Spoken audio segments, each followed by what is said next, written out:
So what's up with the medium? Layers of Fear developer Bloober Team tries their hand at a different style of horror game. Heavily inspired by Silent Hill, the medium was launched in January of 2021 as a timed exclusive for Xbox. The game was supposed to be made a while ago, but was only made possible now due to the power of the new consoles. It uses a mix of third-person and fixed camera perspectives. Alright, the game starts with Marianne, who is you, making preparations after the death of her foster father, Jack. She doesn't seem too broken up about his passing.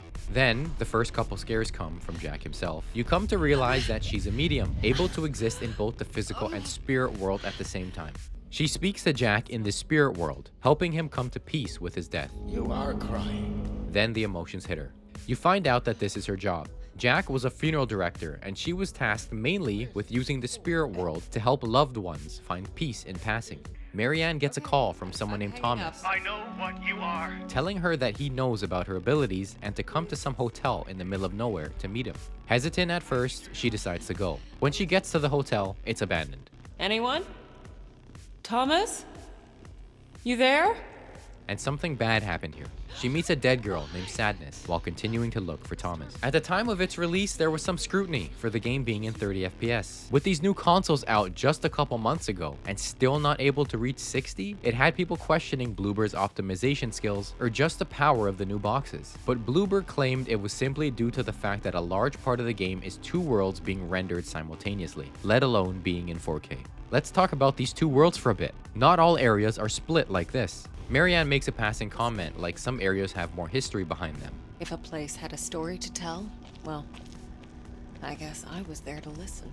Bloober just took that away from you. Your screen will freak out a bit going in and out of these sequences. The material world is our world, with the setting being in Poland during '99. The spirit world being a mirror image of it, with a more damaged, overgrown, post-apocalyptic presentation. There's a bunch of puzzles. Some areas that are closed off in the physical world but open in the spirit world will have this wavy wall preventing you from passing. Otherwise, you can spirit walk, stepping away from your physical body, only controlling the spirit version of Marianne. As you do this, you begin to wither away, so you have a limited time to find goodies and other shit to help you in both worlds. There's one main enemy, called the Maw, voiced by Troy Baker. If he gets you, it's insta-death. You get a spirit blast, which I know, it sounds ridiculous, but it's for puzzle stuff. You can use this blast to stun the Maw if he grabs you, giving you another chance. Meaning if you had a charge for the puzzle and you use it on him, then you gotta go back and recharge at a spirit well. I have to mention the music, who is made by the Silent Hill composer, if the influence wasn't already obvious.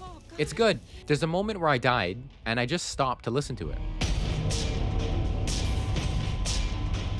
The rest of the ambient tracks are also well done. Nothing stands out too much, but it shouldn't. It really adds to the atmosphere and the story. A quick note on the story before I get into the negatives. There are some layers to it, and if you get hung up on a detail, you'll probably get lost. Best to focus on what you can and then watch a YouTube video later to fill in the gaps. The story didn't stick with me the first time. I kept getting stuck on puzzles, so I was focusing more on what was next than the context of it all.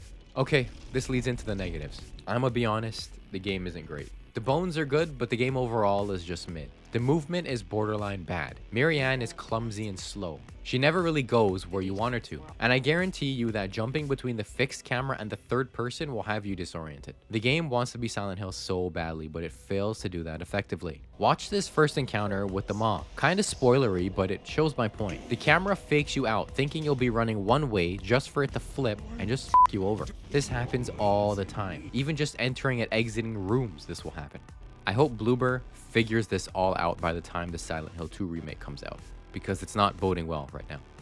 Okay, should you play the medium? Well, it's the perfect game if you want to see walls of skin. Is that skin? If you can't find the f***ing Thai clip. If you want to go for a little jog in the woods. And if it all ends in you. It all ends in me. What's up everyone, thanks for watching. This is a weird one for me because I really enjoy horror games and I went into this one expecting a modern version of Silent Hill and it just wasn't. Bloober being given the keys to Silent Hill 2 is awesome because that's clearly a dream project for them, so I hope they nail it. Anyways, thanks for watching, stay safe. With these new consoles out just a couple months ago and still not able to hit